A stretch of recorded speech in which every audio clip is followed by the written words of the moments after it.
पितृपक्ष का समय वो पावन समय जब हम अपने पितरों को याद करते हैं।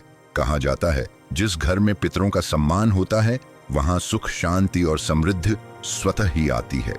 आइए सुनते हैं 16 श्राद्ध की पावन कथा।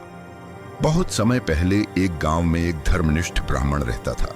वह प्रतिदिन पूजा पाठ और दान पुण्य करता, परंतु पितृपक्ष के दिनों में श्राद्ध करना उसने आवश्यक नहीं समझा। एक रात जब वह गहरी नींद में था, तभी स्वप्न में उसके पितर प्रकट हुए। वे अत्यंत कृशकाय, भूखे प्यासे और दुखी दिखाई दे रहे थे।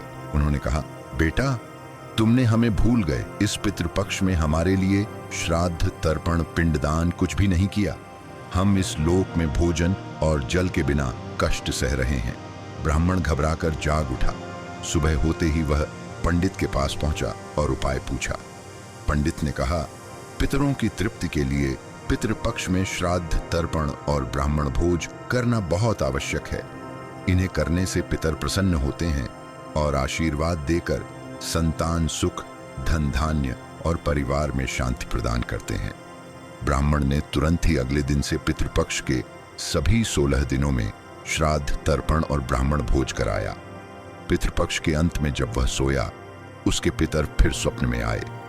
अब वे प्रसन्न और तेजस्वी दिखाई दे रहे थे। उन्होंने कहा, बेटा, तुमने हमें तृप्त किया है।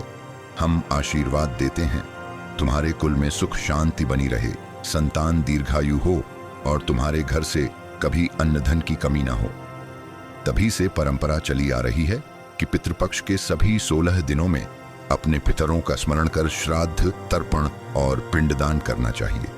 तो मित्रों, इस पितृपक्ष अपने पितरों को याद करें, श्राद्ध, तर्पण और दान पुण्य करें, क्योंकि पितर प्रसन्न होंगे तो उनका आशीर्वाद पूरे परिवार को सुख, शांति और समृद्धि से भर देगा। जय पितृदेव।